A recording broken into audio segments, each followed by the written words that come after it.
ఇక్కడ ఇక్కడ ఇక్కడ ఇక్కడ hi hi hi. Stellar performance మొత్తం అన్ని ఎపిసోడ్స్ చూశాను నేను. చూసారా? Thank you stellar performance and అంటే జనరల్గా ఇలాంటి క్యారెక్టర్స్ ఏంటంటే వేరే వాళ్ళు చేస్తే ఒక రకంగా ఉంటుంది. మీకున్న స్టేచర్ వల్ల ఈ క్యారెక్టర్ పొటెన్షియల్ అనేది కొంచెం పెరిగి కనిపించింది అనమాట మాకు యాక్చువల్గా. Thank you so much. But నా క్వశ్చన్ ఏంటంటే ఇంతకుముందు గ్యాంగ్స్ ఆఫ్ గోదావరి దాంట్లో ఒక ఈ కైండ్ ఆఫ్ క్యారెక్టర్ చేశారు, మళ్ళీ దీంట్లో కూడా ఇలాంటి చేశారు.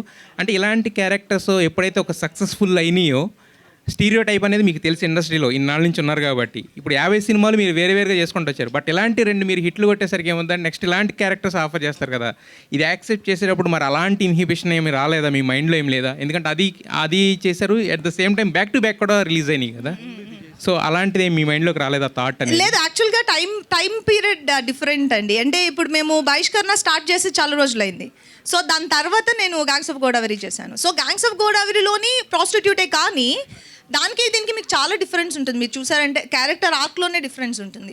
ఇది ఒక ఫుల్ పవర్ ప్యాక్ లాగా, అంటే చేస్తే ఒకటి అలా చేయాలి, లేదంటే ఇలా చేయాలి, ఇన్ బిట్వీన్లో చేయొద్దు అనేది. సో నాకు పుష్ప నరేట్ చేసినప్పుడు దీనికోసం ఇంకొకసారి చేస్తే తప్పలేదు అని అనిపించింది. And gangs of Godavari Ratnamala is special. So I don't think and రెండింటికి ఏం పెద్ద ఇబ్బంది ఉండదని అనుకుంటున్నాను. ఫర్దర్గా మీరు అడిగిన క్వశ్చన్కి నేను ఇప్పుడు నాకు కొంచెం ఇష్టమయ్యి ఓకే దీనికి చేయొచ్చు అని అనుకుంటే తప్ప ఐఎమ్ థింకింగ్ అబౌట్ ఇట్. మొన్నటిదాకా ఆ పుష్ప గురించి మాట్లాడుకుంటే ఈ నుంచి ఈ పుష్ప గురించి మాట్లాడుతున్నారు.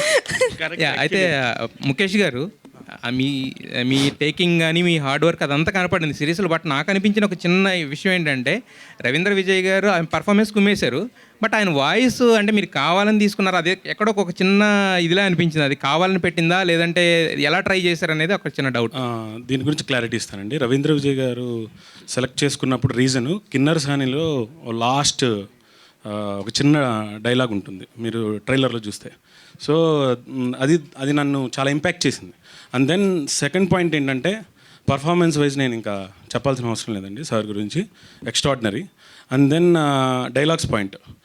సో ఎవరి నేచర్లో వాళ్ళకి ఒక స్వతహాగా లోపల ఉంటుందండి. మనం ఇప్పుడు నా ఫ్రెండ్స్ లిస్ట్లో అందరూ బాగా మాట్లాడతారని లేదు, వాళ్ళు లేకపోతే బాగా మాట్లాడరని లేదు. నేను ఓపెన్గా చెప్తుంది, ఆయన మాత్రమే దీన్ని మాత్రమే ఎక్కడెక్కడ ఆపాలి, ఎక్కడెక్కడ దాన్ని వదలాలి ఆయనకి మాత్రమే తెలుసు.